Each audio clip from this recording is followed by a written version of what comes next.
right, we are live. Hi, everyone. I will give folks just a minute to jump on, and we'll have folks probably joining throughout the broadcast, but we are live. My name's Hannah. I obviously work at Family Source Consultants. I am also a one-time surrogate as well, so this is an especially interesting topic for me today because we are talking about surrogacy admissions as a surrogate. So I have with me Tara and Nicole. So can you both please just start by introducing yourselves and tell us a little bit about what you do here at Family Source? Yeah, sure. I'll go first. My name is Tara Kustra. I'm the surrogate admissions manager here at Family Source. So I oversee our wonderful surrogate admissions team. I also am a one-time surrogate. So this is near and dear to my heart, which that's kind of what brought me into this field, being a surrogate. So I have experience there and also in intake and some other places in the company as well. So that's a little about me. Great, thank you. And I'm Nicole. I'm part of the admissions team here. I'm a coordinator. I've had dear friends of mine that have gone through the surrogacy process, so it's very special to me because I've been able to see it on that other side, just watching them go through their journey. Perfect. Well, thank you both for joining me. I am, again, so excited to get into this topic. I am especially passionate about obviously surrogacy, right? We all are, but specifically like educating folks on what surrogacy actually is and who chooses to do this. So let's start there. So why do folks typically decide to become surrogates? Well, I would say a lot of times they know people, like Nicole said, they know people who've been through, hard times trying to get pregnant on their own, whether it's your family members, your best friends. I would think most of us have been impacted by infertility in one way or another. And so I think a lot of times it's something that is, you almost feel a calling. It's something that you feel like you want to do to help other people. That's personally how I felt. And so I think that I can connect with a lot of people on that level as well. I don't know, Nicole, do you hear anything else when you're doing your intake calls with the girls? Yeah, I feel like that's really great. Also, just people that just want to help others. And so a lot of the girls will say that they've had a pretty seamless, pretty perfect pregnancy and they're done having children. And now they want to give that gift to somebody, the gift of a child to someone. Yeah, exactly. I think before I became a surrogate, I thought it like took a superhero. And I think in some ways, right, like a little bit, but it's really, I think, just that. Like it is just that simple. If you're someone who has had a good pregnancy in the past, you like being pregnant, but you just don't want to bring kids home anymore because you're past that infant stage, like that might be it in order to kind of start talking to us. So if someone is interested and wants to kind of start that process, what are some of the first steps? Where would you have someone get started? So the first step with us would be to fill out an application. And so myself or someone else on the team is we loved filling out, like going through the applications and making sure that it's going to be a good fit. And then we reach out to you. And then the next step after that is we do what we call an intake call, just to make sure to go over the application, go over any questions we may have, go over any questions the surrogate may have, and then make sure that we're going to be a good fit. Perfect. So what is on this application? Like what types of questions are asked on the application? We ask about, previous pregnancies, a little bit about medical history. We just really want to get to know those aspects of the surrogate, like home life situation, things like that. Mm-hmm. We ask other things too, like your personal information. We ask, what your births were like. We ask other things like, what is your diet like? What do you like to do for fun? Just things to get to know you as well, because we also will take that information. If you do, qualify for our program, we'll take that information and make it into what we call your profile, which is what we'll share with intended parents. So it's a little bit of getting to know you as well as your history and your information. So if someone doesn't have like the time or the information needed to fill out the entire application, I know I've seen some partial applications come through. Is that an okay kind of first step before having that conversation? Or would you recommend they do all the research, get all the information before submitting an application? So yeah, they don't have to have like all of their medical history on hand or anything like that right away, just applying. We just like to kind of get like the gist of it. And then it takes about 30 minutes, I would say, to fill out the application. So it's not too long, and you can do it right from your phone, which is super convenient. Perfect. Yeah, I literally think I did mine from bed on my phone one night. So, and here we are. Now, are people who want to become surrogates ever turned away from becoming a surrogate? So you'd mentioned like if you get moved forward in the process, what does that look like if you're not? Like what are some things that your team looks out for? Yeah, so some of the things that might disqualify you, obviously, if you haven't had a child of your own before, you wouldn't be able to move forward.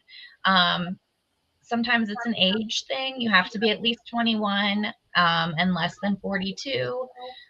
It could be something like, if you're breastfeeding for longer than the next few months, say you just had a baby and you're breastfeeding for a year, you need to be completed with breastfeeding to move forward as a surrogate. If your most recent pregnancy was a miscarriage, unfortunately, you wouldn't be able to move forward. But if you've had miscarriages in the past and then, a full-term pregnancy, then that's not an issue. There's different things too. We do run background checks. So if anything crazy would come up in a background check, we wouldn't be able to move forward. You have to be financially stable and have a good support system. You have to have at least a high school diploma or a GED. You have to be a U.S. Citizen or a green card holder. So if you don't have a green card, unfortunately, you couldn't move forward.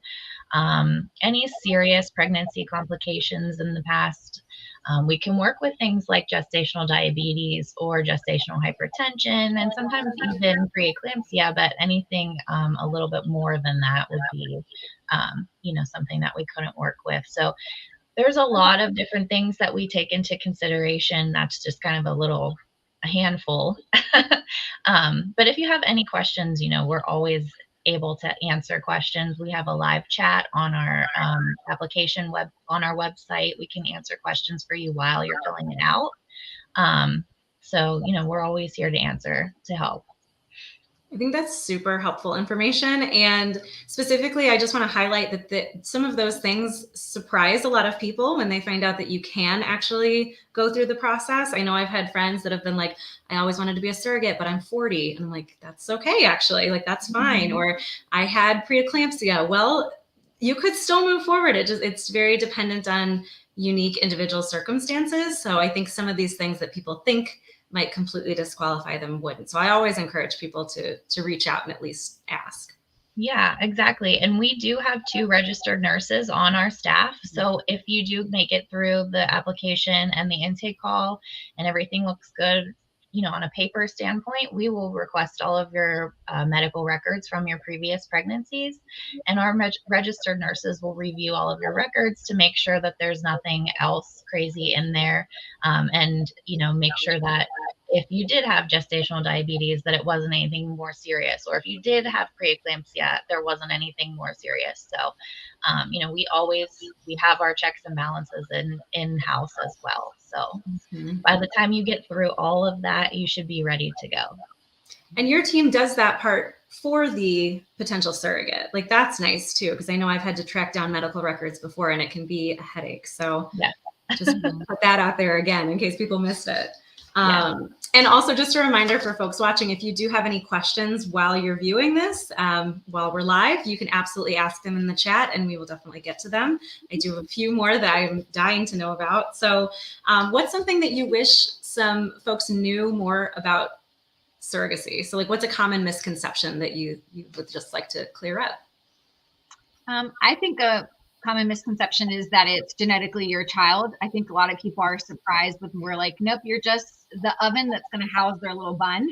And so I feel like that's pretty miscommunicated sometimes, where people are like, well, my husband doesn't want me to be a surrogate because he doesn't want our child out there. And I'm like, well, you would just be the oven. So genetically you have 0 ties to the baby. Yeah, definitely. It's their baby, their embryo, and we just transfer it into you to carry. It's like extreme babysitting. Absolutely. So we do have a few questions from folks who are watching. So going back to the application process, if someone's not ready to commit to filling out an application, is there a way to just talk to somebody to kind of find out if they're eligible or get a little bit more information? How would they go about doing that?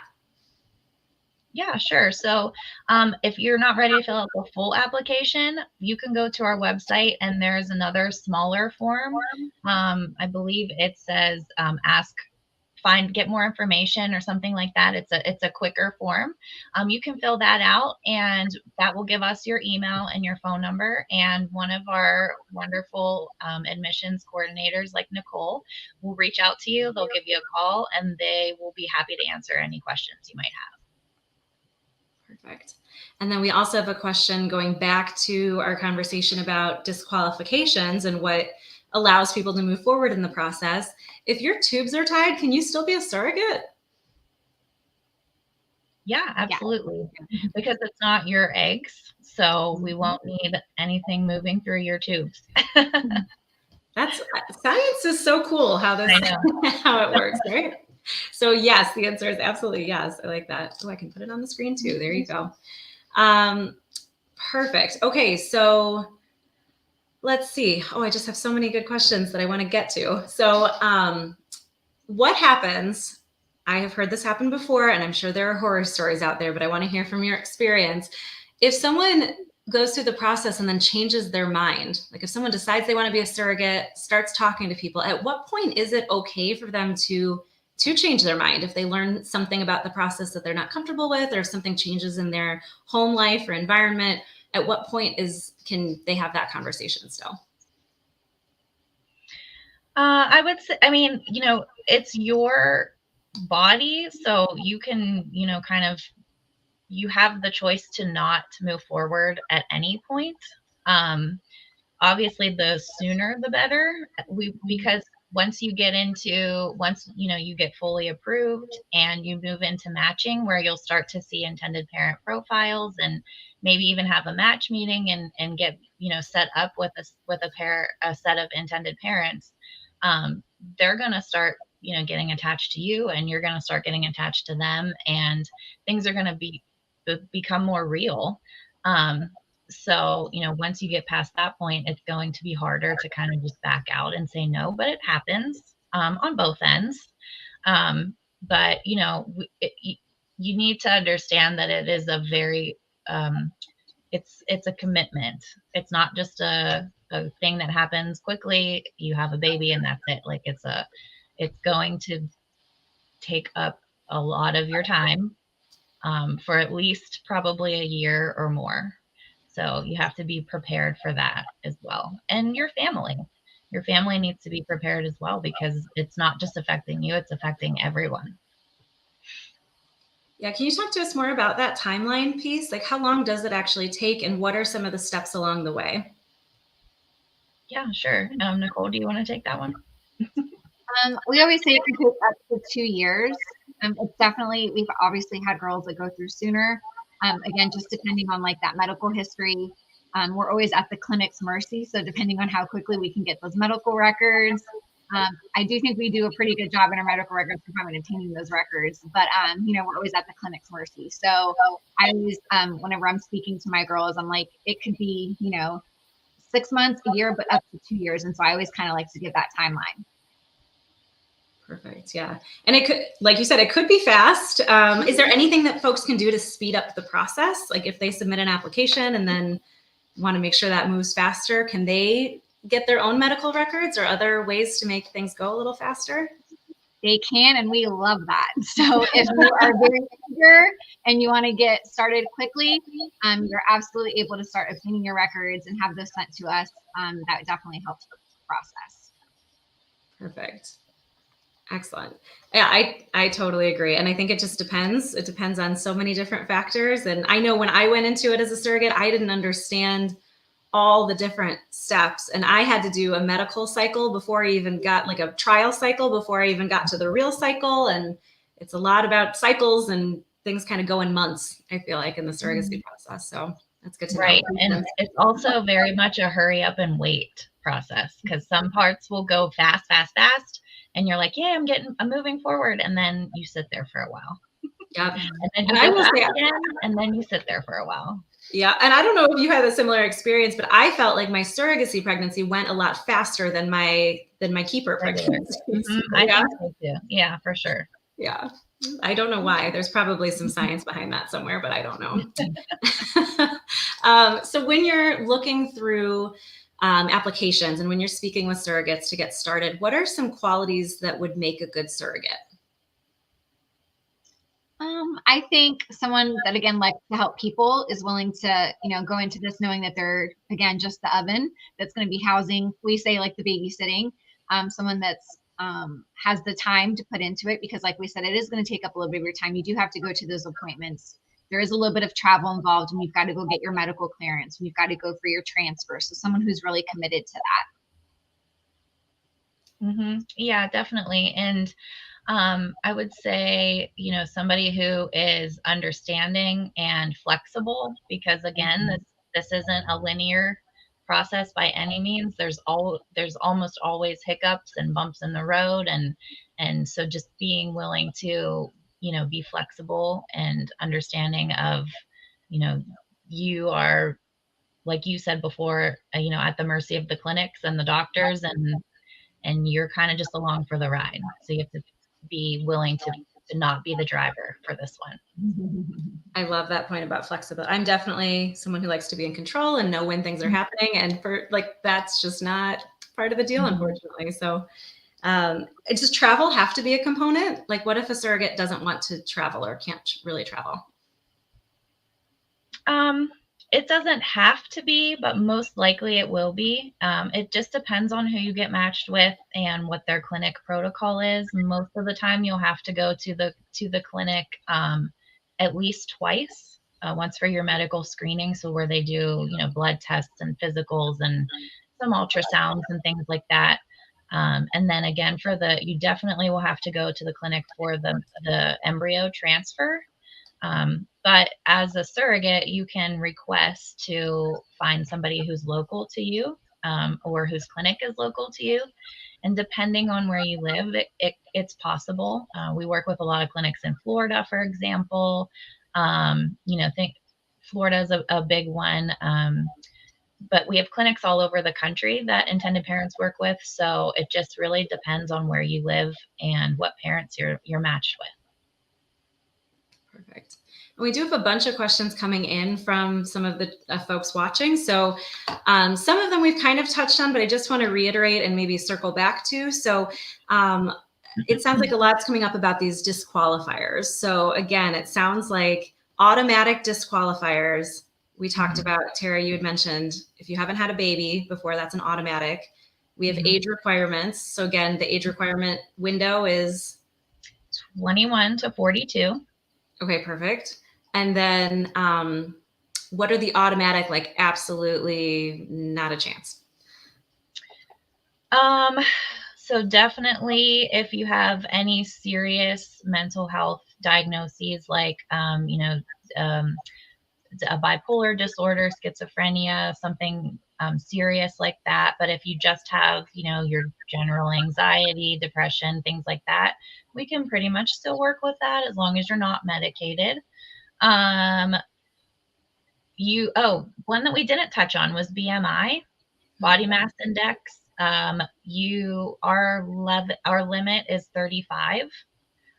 So if your BMI is over 35, you will be needing to, or if you would like to still move forward, that's an easy fix, to try to lose some weight on that one. But we prefer 32 or below. That's actually like a clinic standard is, typically 30 to 32, but we do have some clinics that will go up to 35. Let me look at my list here. If your most recent pregnancy was a miscarriage or an abortion, unfortunately, that's an automatic disqualifier. Any felonies, more than 2 miscarriages in the past, more than 3 C-sections in the past, unfortunately, also is an automatic disqualifier. More than 5 pregnancies, unless you were an experienced GC. So if you were a surrogate before for somebody else, whether it was with our agency or another agency or independent, we could take somebody at like that who has had 6 pregnancies, but typically 5 is the most. And any sorts of histories of seizures, or if you had gestational diabetes controlled by insulin, unfortunately, that's also another hard disqualifier.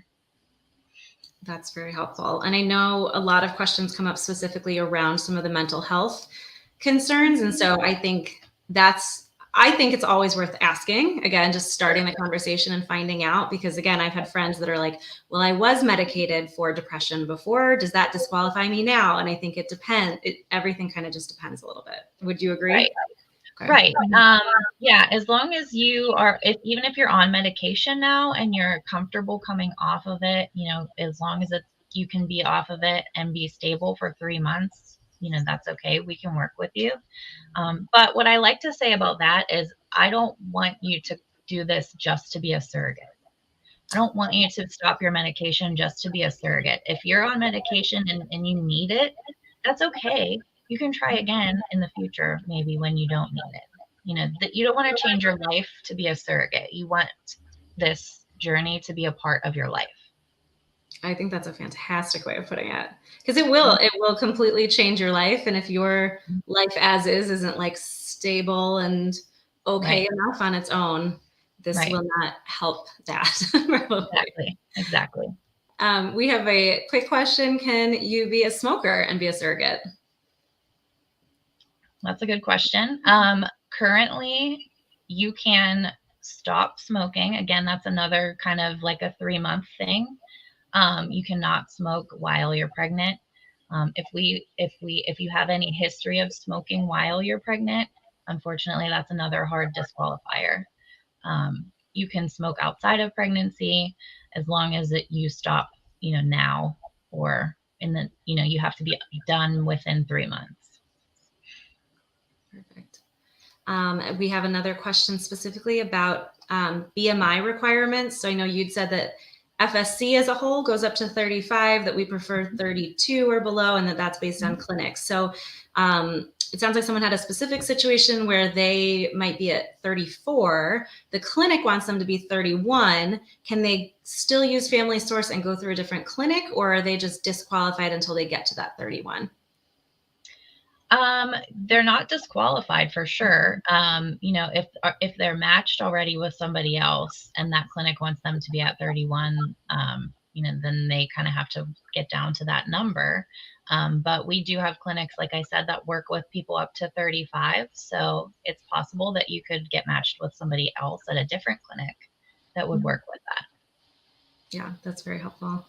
One more question. This is an interesting one. So why would having an abortion previously be an automatic disqualifier? Or is that just the case if that was your last pregnancy? Right. It's not an automatic disqualifier if you've had one in the past. That's totally fine. If that was your most recent pregnancy, unfortunately, that would be a disqualifier. An abortion and a miscarriage as well in the most recent pregnancy. Got it. That is very helpful. So can we switch gears a bit and just talk about the match process a little bit? So after you get through intake, you make it to matching. Can you just give like a general overview of what that process looks like and what folks are looking for there? Sure. So when it comes to that process, it's actually my favorite part, because I feel like we get it right pretty much the first time when we're like showing profiles, just based on the intake call and how we get to know the surrogates and their wishes, and then the intended parents and their wishes. So when the time comes, the surrogate will be presented the profile to the intended parent or parent. And then if everyone agrees after their profile has also been shared with the surrogate, then they would have a match meeting that's done by Zoom with one of our match managers as well. And that's the opportunity for them to get to know each other, kind of ask questions that they may have, and kind of see how comfortable they are and see if it's a good fit and they want to move forward. Very cool. Does it typically go pretty smoothly? Is there tips and tricks for folks going through the process? We like The Bachelor over here, so we always say, like, did they accept the rose? Like, is this going to be a match? Are we excited about it? And it usually goes really well. We've already had so many match meetings this month already, and we're just at the very beginning of June, so we've had a pretty great month already with matches, and we're super excited to see how the rest of the month's going to go. That's such a good time. And I know that for me as a surrogate going in, the best advice that I could give, again, just from my limited experience, is like, know what works for you, and just know, I mean, it is very much like dating in a lot of ways, right? Like, you are not going to be a match for every person, and not every, person or couple is going to be a match for you. And that's okay. Just know what you're looking for, or kind of be open to what you're looking for and learn. But I think for me, at least, it was like you'll know it when you see it kind of thing. And I think that's a common experience that a lot of our surrogates have. Does that sound about right from both of your perspectives, at least? Yes. It's very exciting, though. Excellent. So again, we do have just a couple minutes left. So if any lingering questions are out there, please feel free to put them in the chat, and we will go ahead and answer them. But something I also wanted to ask about is, before they even get to the application process, what are some factors that potential surrogates or folks thinking about becoming a surrogate in the future should think about before hitting submit on that application? I think, like we mentioned, just the time. Like, are you going to commit to the time that it's going to take to be, put into the journey? Also, I tell the girls to just be very mindful that even though, like, you may have different, like, beliefs or whatever you would do with your own child, you're just the oven, you're just the babysitter. So just being open to allowing the intended parents to make their decisions, because ultimately it is their baby. So I feel like that's another thing that I really would advise people to be ready for that, because it's different. Usually, I know I'm a control freak. I know a lot of us are. And so this kind of, you're like kind of letting someone else, make the decisions and things like that. And you're just, again, the babysitter, just the oven for them, for their child. Right. I definitely agree with all of that you just said. Before we go, though, I actually wanted to loop back to I've been thinking about it a little bit more. The abortion question, I think we're getting a little bit confused. So I just wanted to explain a little bit more. It's okay to have had an abortion as your last pregnancy as well. We will, we said that we review medical records. So as long as, you've had at least one healthy birth, we're happy to review medical records and just kind of go from there, and just make sure that everything looks good otherwise. So I wanted to I was thinking about that, like, well, I think we're getting confused. So yeah. Clear that up a little bit.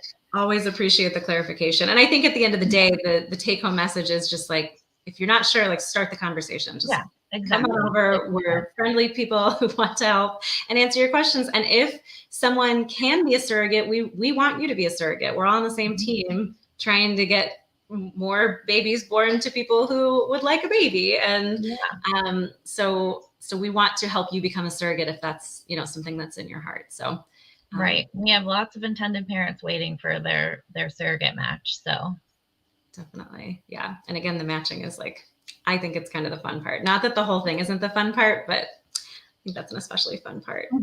Is there any other advice or topics we haven't exactly covered that you think would be helpful for folks watching to know or understand? I think that if you just have any questions, like, am I going to be a good fit for this? Is this for me? We just encourage you to just either fill out the inquiry or just apply. Worst case scenario, if you're not a good fit, we obviously will let you know why. But I think a lot of people are surprised about how easy it is once you fill out the application, and once we kind of go through intake, they're like, this is great. Like, I always say, once we get into the match part and we kind of go through medical clearance and stuff like that, that's when the fun really begins. But I think a lot of people just question themselves a little bit, like, I don't think I could do it because A, B, and C. And so for that, we just say, just apply and kind of, see the application process through. And then we would get back to you as far as if you're able to move forward, or if you're not able to move forward. Yeah, I agree. And actually that brings up something that I think is important as well, that makes our agency special, is the amount of support that we share with our surrogates from the second you send in that inquiry or that application. You have your intake coordinator like Nicole. who follows you all the way through matching. And then once you're matched and ready to move into the actual medical stuff, we pass you over to our case managers, and they will hold your hand the rest of the way. We have, mental health professionals on staff who are happy to talk to you at any time. We have surrogate support groups. We have a Facebook page that's just for our surrogates that, everybody is very active and helpful in there. We have webinars just in our support group in Facebook, just for our surrogates. We have in-person, support sessions. We have virtual support sessions. So, our support throughout the entire surrogacy process is as much or as little as you would want it to be. So you're never alone. You're never by yourself through this whole journey. So it's definitely something to think about as well. Yeah, Tara, you just completely read my mind. I was going to ask about how, because it can get overwhelming, right, with how to pick an agency. If you're like, I think I want to be a surrogate, but if you Google agencies, like it's just a ton. So some of those things I think are important to consider. Nicole, would you add anything about why Family Source or how to pick an agency over another? I loved everything that Tara just said. Yeah, I think that everything she says, I agree with. Also, I mean, we're just the best. So I feel like we've been doing this for 17 years. I always tell the girls, our process is incredible, the support. And it's not, we really do care about both parties. We care about the intended parents. We care about the surrogate. So you have lots of support. I always tell the girls that we just become BFFs throughout the entire process. And so, we really enjoy just being a part of everyone's journey. Yeah. And like Tara said earlier, most of the folks on our team, I think it's like 75 to 80% of us have some experience either with infertility, with IVF, as a surrogate, as an egg donor. Some of us have both. So parents as well. Absolutely. So we've been there. So we have that perspective. We have medical professionals on staff. I like that point as well. So again, yes, a plug for us, of course, but there are objectively things that I think are really supportive and helpful to folks going through the process with us. So, but I would also, argue that folks should shop around a little bit, right? Like you should ask those questions of different agencies and make sure that the communication style is a good fit for you. Again, it's all about matching in this process, even before you get to the actual match with your intended parents. So, well, perfect. Thank you both so much for your time. I think this is I learned things, and I'm sure that folks watching learned things as well. So again, moral of the story, if anyone has questions, please feel free to reach out to our team. You can do that through an application on the website or just through getting more information, which is also accessible through our website. So we look forward to hearing from you. Please ask us more questions. No question is a dumb question. We are here for you. So thank you both so much again for your time. We appreciate it. Thank you. Bye, everyone.